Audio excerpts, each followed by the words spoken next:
Good morning, this is सीख the light classes and I am your teacher Kailash Chandra.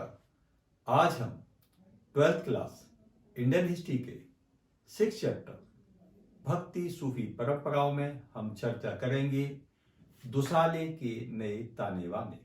दुसाले कि इस्लामी परंपराओं में दुसाले क्या है, पूजा अर्चना की पद्धतियां या जो इस्लाम के द्वारा बताई गई जो पूजा है या जो नमाज है, नमाज के अलावा और क्या क्या हो सकती है, वो इस सूफी मत में हम आपसे चर्चा करेंगे। तो सबसे पहले आते हैं कि इस्लामी परंपराएं 12वीं और 13वीं शताब्दी में भारत में आई।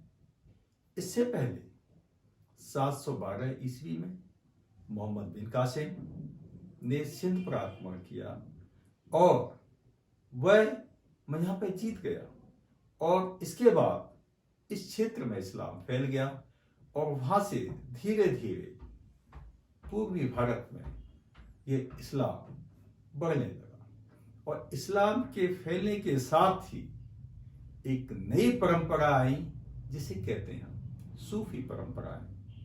तो सूफी परंपरा में हम देखते हैं कि ये कैसे फैला। तो 12वीं शताब्दी और 13वीं शताब्दी में यहां पर बहुत सारे सूफी संत आए।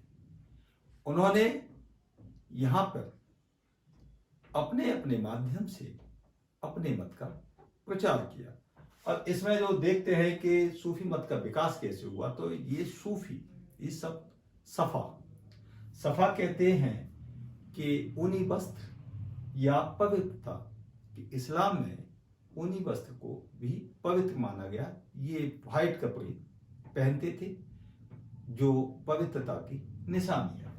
अब इसमें क्या है, तरीकत कि तरीकत में इस्लाम की उदारवादी व्याख्या की गई है कि अल्लाह एक है, अल्लाह सबके लिए है और अल्लाह रूह की बात है। इसे हम कहते हैं एक ईश्वरवाद कि रूह का अल्लाह में विलीन होना या आत्मा का परमात्मा में विलीन होना, जैसे कि हमारे यहाँ पर भक्ति आंदोलन के संतों ने भी कहा है। इसी प्रकार सूफी आंदोलन के जो सूफी थे उन्होंने भी इस प्रकार की अपनी विचारधारा रखी। अब इसमें देखते हैं कि हम खानका क्या है कि सूफियों के रहने का निवास स्थान। यह भी 2 भागों में बटा।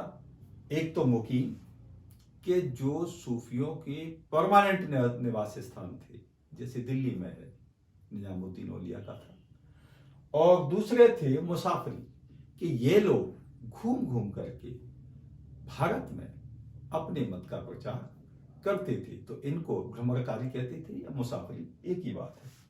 अब इसमें जो सूफीवाद में एक आता पीर कहते हैं गुरु, और एक आता मुरीद कहते हैं शिष्य। इन दोनों के संबंधों का बहुत ही महत्व है कि पीर के नियमों को, पीर की बातों को मुरीद को फॉलो करना चाहिए और उन पर चलना चाहिए आजीवन। इस बात का ध्यान रखना चाहिए। अब ये जो साहित्य है, ये कौन सा साहित्य है, इसे कहते हैं मलफूजात कि जो इस्लाम के जितने भी बुक्स हैं जो लिखी गई हैं, वो मूल जो 3 बुक हैं उनका हम चर्चा करेंगे। एक कुरान, हदीस, शरीयत, ये तीनों अरबी में है और इसके अलावा जो इस्लाम की बुक्स लिखी गई हैं वो फारसी में और भारत में उर्दू में इनकी साहित्य लिखा गया है। तो इसके जो हमने बात की, और इसमें जो अब मैंने अभी बताया शरीयत, तो शरीयत क्या है, इस्लामी कानून। और इस्लामी कानून ये कहां से निकला है, तो इससे पहले 2 बुक्स का बताना जरूरी है। एक है कुरान, एक है हदीस।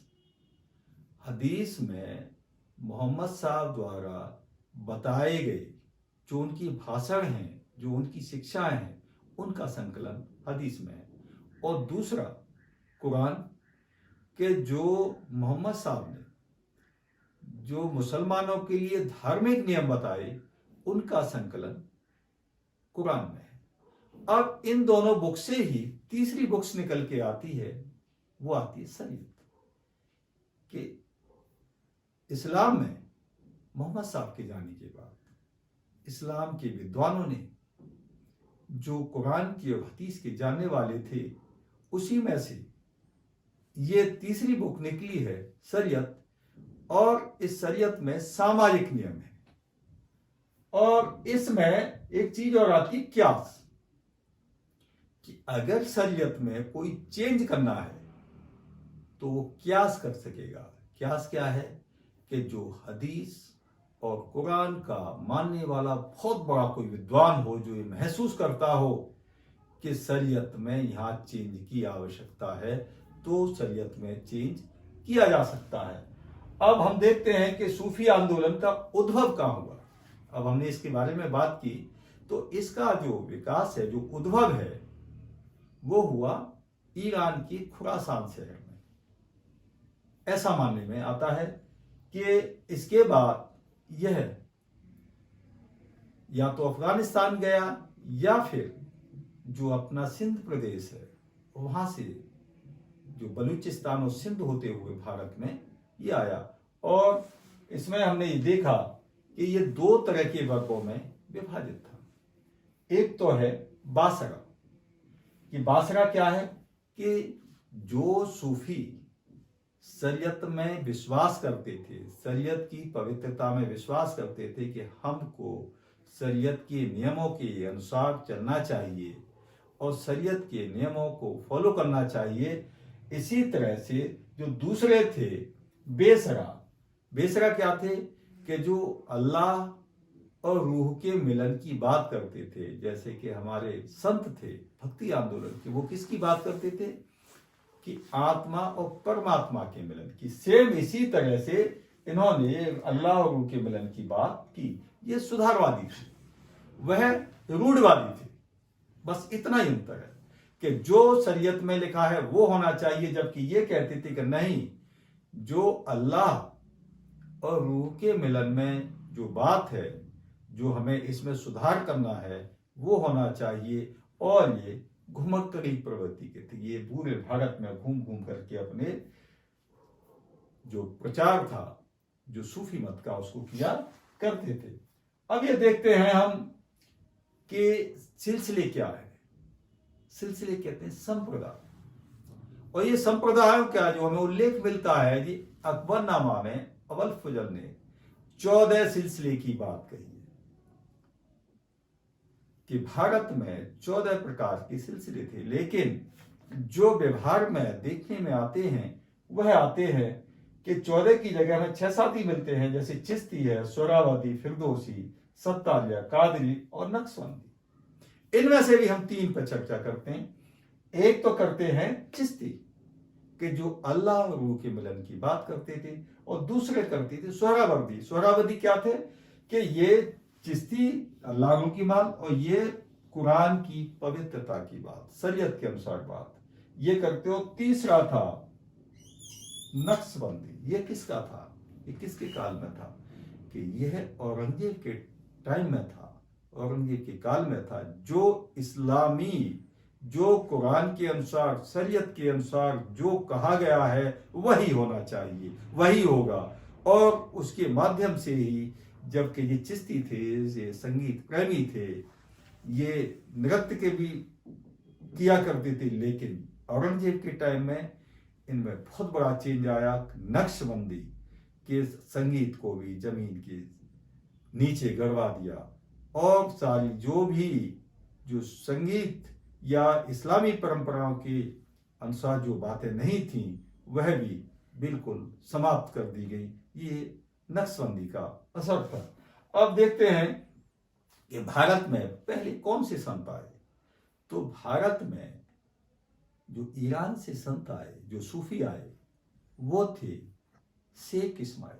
ये कहाँ है? लाहौर में, जो आज इस समय पाकिस्तान में है। वो लाहौर में आए और वहीं पर आके इनकी मृत्यु हो गई। और मृत्यु होने के बाद यहाँ पर जिन जिन सूफियों की मृत्यु हुई उनकी मजार बना गए, उनकी कब्रों को हम कहते हैं मजार। और उन मजारों पे कव्वालियाँ और इनकी जो मुशायरे थे अल्लाह से या कुरान से या शरीयत से संबंधित हुआ करते थे। तो इस प्रकार इसमें 2 या 3 क्वेश्चन बनते हैं। एक तो बनता है कि सूफी मत का विकास भारत में किस प्रकार हुआ। तो आप इसमें लिख सकते हैं कि सूफी जो शब्द है वो सफा से बना है, ऊनी या पवित्रता, और इसमें इस्लाम की उदारवादी व्याख्या की गई है। तीसरा आप लिख सकते हैं कि इसमें एक ईश्वरवाद, एक ही अल्लाह है और कोई नहीं, इस तरह की बात की गई है। तो ये इसके बाद इसमें सिलसिले की बात लिख सकते हैं कि भारत में कितने सिलसिले आए, कितने सिलसिलों का विकास हुआ। और इसमें आप लिख सकते हैं कि जो खानका थे उनके 2 वर्ग थे। एक था आपका मुकीम जो परमानेंट निवास लिख सकते हैं, दूसरा था मुसाफिर के जो घुमक्कड़ थे, जो भ्रमणकारी थे। तो ये इस तरह से आप भी इसमें लिख सकते हैं। तीसरा आता है कि सूफीवाद में जो इस आंदोलन का उद्भव कहाँ से हुआ। तो आप इसमें लिख सकते हैं कि इसका उद्भव ईरान से हुआ। और ईरान में से ये लोग या तो बलूचिस्तान से या अफगानिस्तान से होकर के भारत आए। और इनके जो यहाँ पर भारत में जो विशेष प्रचार हुआ वो एक हुआ बेसरा का और एक बासरा का। तो बासरा के बारे में भी आप लिख सकते हैं कि ये कुरान के नियमों के अनुसार चलने वाले थे। और बेसरा में आपके ये लोग चिश्ती थे, ये अल्लाह और वो की मिलन की बात करते थे। तो आप इसमें इस प्रकार लिख सकते हैं। और जो छोटे छोटे इसमें कई क्वेश्चन बनते हैं कि जैसे कि प्रथम सूफी यहाँ पर कौन आए भारत में, तो वो आए थे इस्माइल। और यहाँ उत्तर भारत में कौन से आए थे, तो वो आए थे मोइनुद्दीन चिश्ती। तो आप इसमें इस प्रकार यह वीडियो हमारा समाप्त हुआ। नेक्स्ट वीडियो में हम फिर मिलेंगे। Thank you.